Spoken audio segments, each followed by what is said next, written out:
Ladies, gentlemen, and Haradrim of all ages, Season 4 came out yesterday for Diablo 4 and has been running relatively smoothly outside of some queues due to the sudden surge in player base, and for the most part, aside from disappointment about the seasonal questline itself, everyone agrees that the game as a whole feels far better this season so far than it has in the past. Pretty much ever, especially the leveling part. After all, it took right around 7 hours for the first people to hit level 100 this season, and a part of the toolkit that made that possible is the new tempering upgrade system. This lets you add extra affixes to each piece of equipment with the kinds of options that you have depending on both the slot of the equipment and the manuals that you have collected. So today we're going to start off with quite simply the best methods of getting these tempering manuals in general to build up your collection to actually build from, but also with just some general guidelines on how to interact with tempering in your leveling journey, because ignoring it is wasteful, but overdoing it is exactly the same. Starting off with gathering your manuals in the first place then, the lower tier manuals drop like candy while you are doing Helltide, which is what I recommend you do anyways to begin your leveling journey in the first couple of world tiers at the very least. Anything up to the rare tempering manuals seem pretty easy to actually have drop in lower world tiers too, but then you have the legendary manuals, which are a bit rare, and these are the most important ones as these are the actual end tier upgrades. These I also found dropping in Helltide on the higher world tiers, most often from things like the Blood Maiden or Hellborn, but I also got one nearly every time that I've done a ladder boss so far as well. And aside from that, Nightmare Dungeons. Nightmare Dungeons just by far, in world tier 4 at least, feel like the fastest source of tempering manuals that I have seen in the game so far. And it's worth noting that they drop significantly more than they did in the PTR2, so you will get all of your manuals relatively quickly if you do the right activities. So to summarize that, essentially, Helltide is the best source of these manuals early on, with a focus on the events within Helltide 2 as the chests can drop manuals too, until you at least reach world tier 4, and then you can do ancestral Nightmare Dungeons. At that point, they just can drop from even random elites within the dungeon, on top of the bosses and everything else going on too, so they just sort of start to drop like candy very quickly. With that covered then, let's talk about some actual guidelines for tempering as a system, both for leveling and then sort of beyond that. While leveling, you should actually be tempering at minimum your weapon slot and something in your amulet as well. Weapon specifically, as these can be big damage boosts, and amulet can be nice resource affixes potentially as well. But these upgrades are actually really cheap to do on shitty gear like low level, low tier stuff like grays and blues and yellows, so essentially even if you are swapping gear constantly, if you are beside a blacksmith, you should probably spend a moment, take a few materials, and make your journey quicker for a little bit.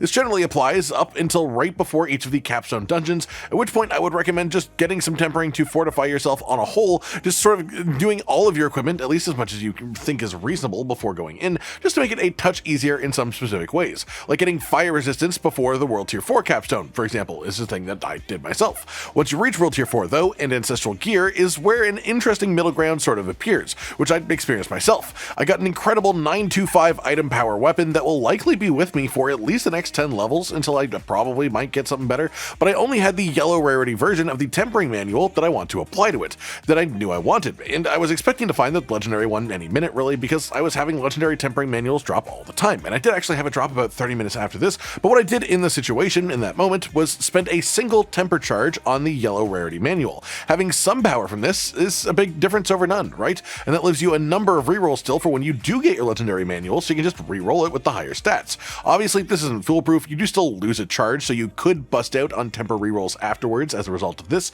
but I think this is sort of the best of both worlds, really, where you do get power in the immediate sense, because that does help you along your journey, but you still get a high chance at what you were after long-term too. As well, once you're in Ancestral Gear, you should basically just start tempering everything that you plan to keep for more than about 5 levels, I would say. If it has 2 or 3 decent rolls of good stats, or even just a really nice greater affix, those kinds of items are the ones that you absolutely want to keep tempered and put the actual best stuff that you can on them, especially when you start to get the more meaningful manuals later on in the process as well, as it just makes an extremely large difference. I can't overstate that. As another general statement, the weapon category of tempering will generally be the most important for any given build in the game with the way that it functions, unless you are like a heavily resource dependent build, but that is a bit more specific. The idea being, if you are limited in the resources you are willing to spend in the immediate moment, you want to focus always on weapon tempers most of all, and obviously resource tempers are incredible too, and in some builds resource tempers can be better than actually weapon ones, it sort of depends. Mostly it just sort of is based on what your class is best for.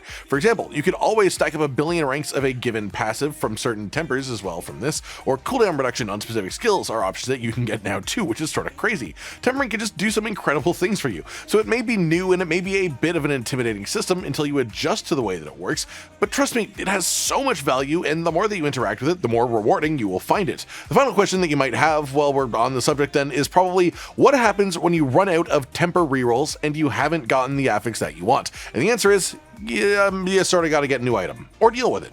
I'm sorry to say, but this is one spot where they've really just sort of decided to draw a line on the sand in items. If you run out of rerolls, that's that, and the item is what it is. And then you just sort of have a decision to make. Is the original item truly that good that it's still worth using, even with the wrong tempers for now?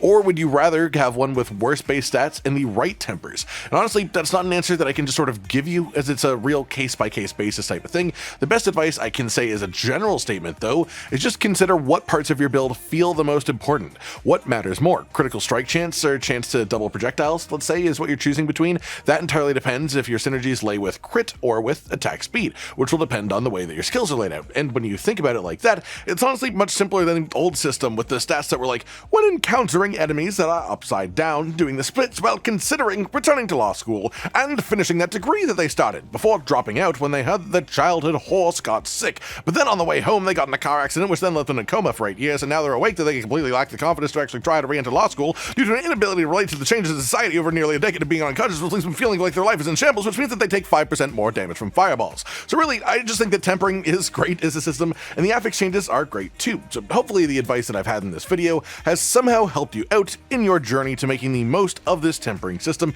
and really just getting to experience what it has to offer. Like if you liked the video, subscribe to the notification bell for more, and most importantly, ladies and gentlemen, until next time, stay sweet.